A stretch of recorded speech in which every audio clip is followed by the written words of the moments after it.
Get ready for a clash of titans in the AFC wildcard as the Pittsburgh Steelers host the Houston Texans in a game dripping with historical weight and fascinating matchups. This isn't just another playoff game. It's a legacy-defining battle set for Monday night, January 12th, at Acrisure Stadium. The stakes couldn't be higher. The Texans are the betting favorites, which is incredibly rare for a road team in the wildcard round. But the Steelers have a legendary ace up their sleeve. They have lost a Monday Night Football game at home since 1991. Something has to give. For Pittsburgh, this is about breaking a painful curse. They haven't tasted a playoff victory since 2016, riding a 6-game postseason losing streak that has haunted the franchise. For Houston, it's about making history. They've never, ever won a road playoff game. This is also the very first time these two franchises will meet in the postseason. Who will finally break through? Let's dive in. Thor's story for the Pittsburgh Steelers is one of experience, resilience, and masterful game management. At the helm is the legendary Rodgers. At 42 years old, he's seen it all, and his playoff IQ is off the charts. He guided this team to an AFC North title, and while the offense isn't statistically dominant, finishing 25th overall, Rodgers' decision-making has made them incredibly efficient when it counts. They ranked 15th in scoring, proving they can put points on the board. And here's a huge boost. Star wide receiver DK Metcalf is back from suspension. His presence gives Rodgers a legitimate deep threat to stretch the field and open things up underneath. The Steelers' identity on offense is clear. Control the clock with short, rhythmic passes and let their playmakers create after the catch. They were the second-best team in the entire league in yards after the catch this season. The game plan will be to get the ball out of Rodgers' hands quickly to guys like Jaylen Warren, the teens, leading running back who racked up nearly 1,300 scrimmage yards. He's complemented by Kenneth Gainwell, a versatile back who's a threat both on the ground and through the air. And don't forget about Pro Bowl receiver Ben Skowronek, a reliable target for Rodgers in key situations. It's a methodical, strategic approach designed to wear defenses down and minimize mistakes. The big question is whether this Hayek offense can succeed against a Texans defense that is built to stop exactly that. Now, let's talk about the Houston Texans. A team built on one simple, terrifying principle: defense first. They roll into Pittsburgh on a blistering 9-game winning streak, powered by a defensive unit that finished #1 in the league in both total defense and scoring defense. This isn't just a good defense, it's an elite, game-wrecking force. It all starts up front with the fearsome edge-rushing duo of Will Anderson Jr. and Danielle Hunter. Together, they combine for around 27 sacks this season, creating constant chaos in the backfield. They're an absolute nightmare for opposing offensive lines.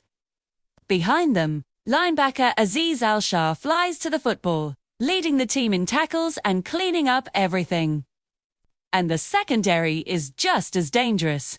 Cornerbacks Derek Stingley Jr. and Kamari Lassiter are playmakers who can erase top receivers and take the ball away. Houston's defense doesn't just stop you, it suffocates you.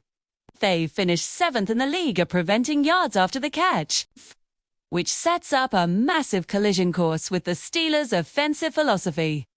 The Texans are going to attack Rodgers relentlessly, betting that their pass rush can disrupt the timing of Pittsburgh's short passing game and force him into uncomfortable situations. This defensive juggernaut is the reason Houston is favored on the road, and they're coming to Pittsburgh with one goal: to impose their will. While Houston's identity is its defense, you can't overlook their offense, led by the ascending star, quarterback C.J. Stroud. In his 2025 campaign, Stroud has been incredibly poised and efficient, completing nearly 65% of his passes for over 3,000 yards, with 19 touchdowns to just 8 interceptions. What makes him so effective is his pocket mobility and his accuracy on intermediate throws. He's not just a statue back there. He can extend plays with his legs and deliver strikes downfield. The Texans' offense might not have the flashiest stats, ranking 13th overall in scoring, but they are methodical and balanced. 2. They know how to sustain drives and hit you with explosive plays when you least expect it. Stroud's top target is wide receiver Nico, who had a fantastic season with over 1,100 receiving yards.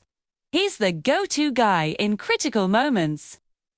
Tight end Dalton Schultz is another key piece, a reliable chain mover who hauled in 82 receptions this year. And in the backfield, running back Woody Marks provides a steady presence, grinding out over 700 rushing yards. The Texans' offense is designed to complement their dominant defense. They control the ball, avoid turnovers, and let Stroud's accuracy and mobility create just enough big plays to win. It's a smart, efficient machine that doesn't beat itself, making them a very tough opponent for any team. When you boil this game down, it comes down to a few critical matchups that will decide the winner. The single biggest battle will be the Pittsburgh Steelers' offensive line against the Houston Texans' pass rush. Can Pittsburgh's tackles handle the relentless pressure from Will Anderson Jr. and Danielle Hunter? If Rodgers has time to throw, the Steelers' offense can methodically move the ball. If he's running for his life, their entire game plan crumbles. This is the trench warfare that will likely define the game. Then, we have the quarterback duel. The old guard versus the new blood. Aaron Rodgers, the seasoned veteran with unmatched playoff experience, versus CJ Stroud, the young, ascending quarterback looking to make his mark. Rodgers is a master of managing pressure and making the smart play. Stroud is the mobile, accurate passer who represents the future of the position. It's a classic narrative of experience versus youthful talent. And whoever handles the bright lights of Monday night better will give their team a massive advantage. Finally, watch the battle for clock control. The Steelers want to win with their short passing game and yards after the catch. But the Texans have an elite run defense and are disciplined against the pass. This means third downs will be absolutely crucial for Pittsburgh. They can't convert and sustain drives. Houston's defense will feast. And their offense will get more opportunities to put the game away. So, how does this all play out? The analytics tell an interesting story. Projections suggest the Texans will run a high volume of offensive plays, and they've been scoring about 28 points per game over their last 4 contests. The Steelers, by contrast, are averaging just under 22 points. The betting markets are leaning towards a low-scoring affair, with the total points line set around 38.5. This points to a defensive slugfest, which plays right into Houston's hands. But you can't ignore the historical trends. The Steelers' unbelievable dominance at home on Monday Night Football is a powerful factor. The energy in that stadium will be electric, and that team feeds off it. On the other hand, the Texans are trying to break a historical barrier by winning their first-ever road playoff game. My prediction? This is going to be an incredibly tight, physical, and low-scoring game that comes down to the final minutes. I'm leaning slightly toward the Houston Texans. Their defensive front is just too dominant. And I believe they will be able to disrupt Aaron Rodgers enough to stall the Steelers' offense. CJ Stroud has shown the poise to handle big moments. And I think he'll make 1 or 2 more critical plays than Rodgers down the stretch. I see a final score, something like Houston 20, Pittsburgh 17. But honestly, with stakes this high and narratives this strong, anything can happen. It's going to be an absolute must-watch game. What do you think? Let me know your predictions in the comments below. Thanks for watching, and don't forget to like and subscribe for more NFL playoff breakdowns.